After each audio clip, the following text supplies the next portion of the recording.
Here we go. Hey, we're live. There we are. There we are. Hey, everyone. Hey, everyone. Welcome to PS Promposals, episode number 3. 3. I'm Yeah. Julie. I'm Carter. We are both Toastmasters. We're with Toastmasters Midday Mumblers Club 1000 in Chanhassen, Minnesota, but also abroad, thanks to the wonders of the internet. Now, our club now has international members, and we also have members from New York and other states. We have visitors from all over. And PS stands for public speaking. So we're not just limited to Toastmasters. No, there's all kinds of other different types of speaking and speaking groups and speaking schools and schools of thought. But I thought one of the most important things about speaking in an environment like public speaking and with regard to like Toastmasters and other types of groups is you give a speech, but does it go out there and never get received and never get thought about and never get corrected or anything like that? And the answer is no. There's always a little bit of an evaluation. There's a point in the speech where you get some feedback on what you talked about and how you talked about it and maybe what your topic was and how it related to the audience. And that's what I wanted to talk about a little bit tonight. Yes, we're going to get judgy with it. And those of you that do stand-up comedy, you know that after a show, everyone comes up and gives you feedback after the show and lets you know right away how you did. So there you go. I got a joke for you. You should use it. You can use this in your skit next time. Hey, I got something. This is really funny. This happened to me. Here's a story for you. I wanted to shout out to Matt McDonald. He wants us to rap. So maybe we can do that sometime. Coincidence. Yeah, today I was just killing a little time at work watching YouTube videos and watched the Beastie Boys induction ceremony into the Rock and Roll Hall of Fame. And there was a great mashup medley that was done. And I don't want to say it inspired me to rap, but I thought about rapping. I gave myself momentarily for the day, I gave myself, and I don't want to say the day, but it was like for a 15-minute period, I referred to myself as DJ Carter. And we do write a lot of songs for our dog, Emmett. I did write a dog. We did, yeah. And we sing a lot of songs for it Emmett. gets serenaded a lot. Yeah. All right. Let's get into it. Talk about evaluations. And then I'm going to give my thoughts on evaluations because I don't always love evaluating people. It's my least favorite role in Toastmasters. I don't mind evaluating people. I was intimidated by it. And if you're intimidated by the thought of it, I totally get it. It was not something I really wanted to do ever. I always had this idea that it would be difficult to listen to a speech and to give feedback for people, you know, like listen and create thoughts and give it back to somebody in a manner that meant something. But there's a process to it. And the process that we kind of like is the Toastmasters way, which is you get this moment where you know you're going to be talking, and then I know that I'm going to be evaluating your speech. Oh yeah, totally. Lindsay today I did sign off one of my emails back to her with DJ Carter, and then she got the whole piece on why it was DJ Carter today. So you get this evaluation form that you're going to get from your speaker because they're speaking with some sort of structure in their manual, and so you'll get their evaluation form, and their evaluation form gives you some basic strategy. It talks about the purpose statement of their speech, notes for the evaluator for you to zero in on things that really be looking for. And then it's very simple. It's what did they excel at? What should they work on? And then what can they challenge themselves on, as well as some other basic criteria. But what you excel at is a fun one to give to people because usually in every speech, there's something really cool to talk to them about. And how you say it means a big deal. So, for example, if you like something that a person is talking to about, you just, instead of being kind of like, well, you know, what you really kind of did was okay or seemed good, you find a midpoint. You don't oversell it. You don't overdo it. You just give them a little bit of positive feedback in a really honest and earnest way. And I think that goes way, way, way beyond. The other thing you watch out for is how you say it. Because sometimes you can say something that's really snarky, meaning really good stuff. For example, if I thought that I was omnipotent and knew everything about speaking, I might tell you something like, well, the way you should do that is, and the way you ought to would be. And instead, you say things like, I really liked when you did this, and I really liked when you did that. So you're kind of personalizing to your ear, to your style. And hopefully that's helpful to the person who gave the speech, because that keeps them firmly planted on, this is just your opinion. This is basically, my opinion. And that goes to maybe some feedback that the speaker should get also from other members of the clubs. And it's also something that the evaluator should do, is check in with the club and say, hey, I thought this was nice, or I thought this was good. What do you guys think? And what's your opinion on that? Because it might change. Sometimes you have people that are very structured in how they think a speech should go. Like, you should never say, why would you say that something is like huge in Toastmasters. I actually gave a speech on it's okay to use crutch words, and it was not very well received in Toastmasters at all.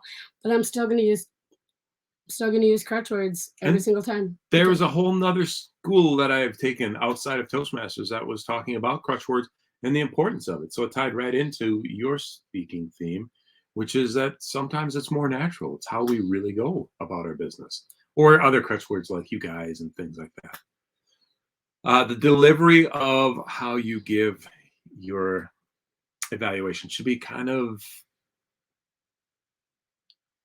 sincere and appreciative instead of exaggerated and theatrical. And, no one wants to hear that. Basically, anything that you think your HR director would do, you do the opposite of. And that's a good way to. Don't even get me started on HR people. And don't go there. Don't uptalk. As you conclude, give them something to work on. Give them a purpose. Like, there's always some little thing that somebody could do better, but I try not to make it cliche, because in Toastmasters, we can always be like, oh, you could use more vocal variety. You could use your hands more. You could use more inflection. You could this, that, and the other. Yeah, okay. But talk about their structure a little bit. Talk about the word choices they used. Talk about the way that they connected with the audience, because the way they connected with the audience is sometimes going to override the actual technicality of the speech. There you have it. Okay, now can I say mine? Now you jump. So some of the things I don't like about evaluations are, I feel like sometimes people that evaluate should not be evaluating because they don't have enough experience, and it's like the same people doing it all the time, especially like in contests and stuff. It's the same people and they don't have experience in speech contests, and I feel like they shouldn't be allowed to be judging a speech contest because they don't have experience competing in a speech contest, so they should not be able to judge or evaluate it. So that's one of my big hangups. That's a big one. I also feel like not all speech evaluators are created equal. There's some people that I love getting feedback from, and then there are some people where it's like, yep, great, I will listen to what you have to say, but I'm probably not going to take it to heart because it doesn't weigh the same. So I just am like, okay, thank you very much. That was your role for today, but I get that. I'm not going to apply. And John Evans, shout back out at you, man. John Evans, oh my goodness. No, see here talk. RHS in the house. John and Lindsay would be great people for our Toastmasters too. Super good people for it. I think they'd be fun. Good hang. It always comes back to a good hang.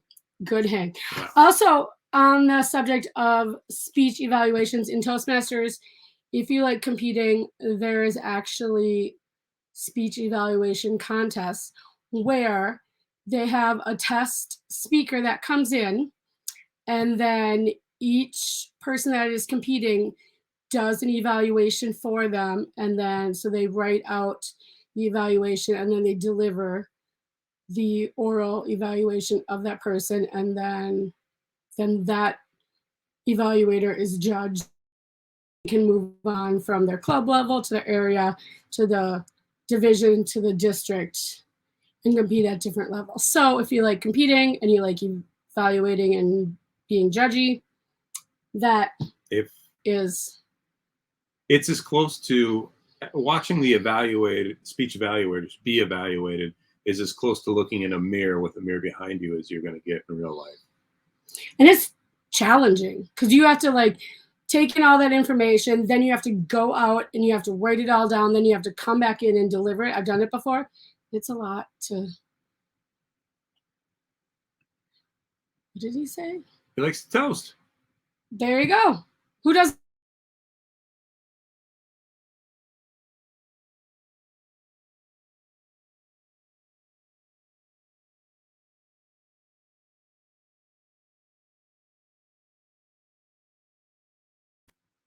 There, it's back. There, it's back. It's beta testing. What are you going to do? All right. I tried to delete it. It's out there. It's there forever. Now you're living it. All right. Last up, I did the random name generator. I think, okay, so I did the random name generator and I came up with 10 new names. It gave me first and last names. I think if we, when we call these out, I think if any one of these people were real people that showed up to our Toastmasters, we should offer them a free membership. Yeah. Because what are the first of all, what are the chances? Second of all, we've given away memberships before. Yeah. That'd be so cool. Yeah, this is a lottery that you didn't know you're in. And I just like, first of all, random name generators and the wheel of Promposal. So let's do it. Yeah. First one is Charlene Wilfred.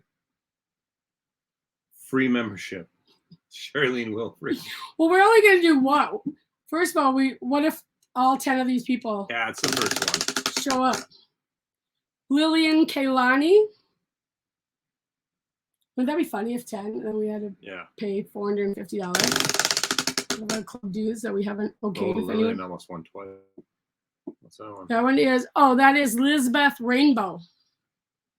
You know, she lives on a commune somewhere. She's sustainable. Bradley Chase. I thought that was Bailey Chase. I know, I did too. I was like, oh my gosh, if that was Bailey Chase, when we got him to show up at Toastmasters, you know how many speeches he's been in that I've done so far? A lot. If you don't know Bailey Chase, he plays Branch Connolly on Longmire, which Longmire Days is going on next week. Right. Yeah. Come on. If you don't, watch Longmire. Yeah. All right. Lillian, Lizbeth, Charlene. What's that one? Robert DeVita. DeVita. That's a good name. It's like Robert California. I just like the noise of this. Yeah. It's got to be good TV yeah. too. All right, let's see what else we got. Alexandra Honor. I'm just going to roll it now. Corey Callie. Oh, I was going to go back to Callie when we had a chance. No, I don't think so. Teddy China. What's that? Eldridge Finn. I wonder if that's related to Denise or Gina Scott Finn. We should ask him. Lillian. I think we got them all. I think we hit it all. If any of those people are real people and come to Midday Mumblers on Fridays from 11:30 to 12:30. Next meeting is September 10th. Be there or be online. Yep. You can Zoom in. We can give you a link. You can come hang out with us for an hour. All right. Anything else? That does it. All right. Thanks for hanging out, you guys. Have a great weekend, everyone. Good to see you. Bye.